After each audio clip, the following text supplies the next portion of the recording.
бас Монгол улсын тусгаар тогтнолын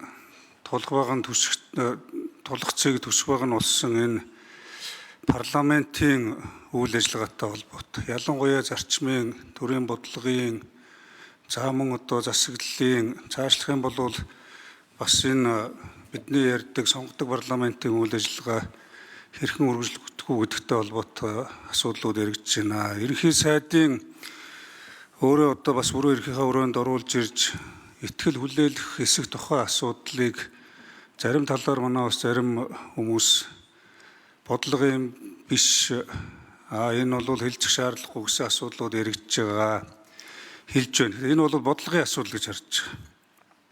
Тэр дундаа засгийн газрын тэргуун гүйцэтгэх засаглалын асуудлаа бас ил тод нээлттэй парламентээр яри саналуудлаа солилцъя. Асуудлуудаа илэн далангүй хэлэлцъя гэж оруулж ирсэн бодлогын асуудлаа гэж цаашдаа ч юм байх ёстой.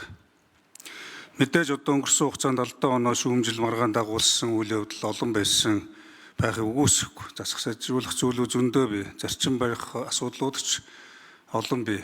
Гэтэ бас цар тахлын үеэс эхлээд эдийн засаг, эрүүл мэнд, мөн бүр цаашлах юм бол сэтгэл санааны давхар ийм хавсарсан хямралтай үед энэ засгийн газар үйл ажиллагаа явуулж бас шадар сайдын хуваар хамтарч бас тэр зовлон зүдгүүр дундуур нь эрсдэл бас хүндрэл дундуур нь тооцож явсны хувьд зарчмаа ярих ёстой гэж бодож байгаа. Тэгээ мэдээж цар тахлаас гадна эдийн засгийн асуудал гэл ингээ үргэлжлээд бид нар шийдэж ирсэн олон зүйлүүд бий. Цаашдаа шийдэх асуудлууд бий. Тэгээ би энэ хамтарсан засгийн газрын асуудлыг бас нэг тодорхой товч ярих зүйтэй байх гэж бодож байгаа.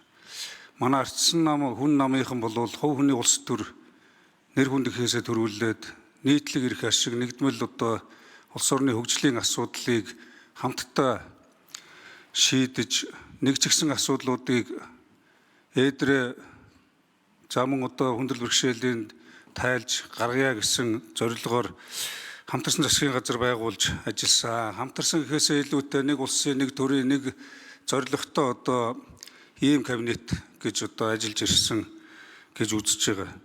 Тэгэхдээ ардсан намыг энэ асуудал дээр нэгэнт ардчлалыг эрхэмлдэг ардчилсан намын ардчлалын үнэт зүйлийг тээж явж гэнэ гэж байгаа бол энэ хуралдаа суугаад орхиод хаяад гарна гэхээсээ илүүтэй хуралдаа оролцоо саналаа өгөөд тэгээд асуудлаа нээлттэй ил тод ярилцаад оролцоогоо хангаад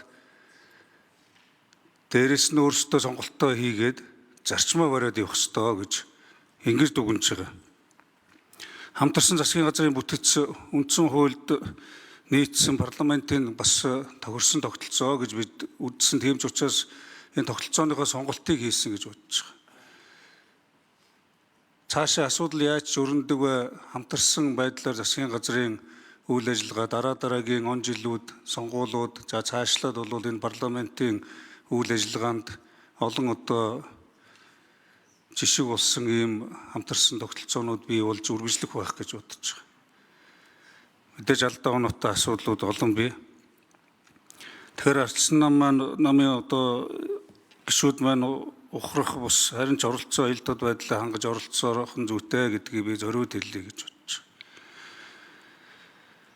Тэгээ өнөөдрийн асуудал эцэст нь хэлэхэд өнөөдрийн хамгийн том аюул бол хэн нэг чөлөөлөх, томилох эсвэл үүсгэхээс илүүтэй бидний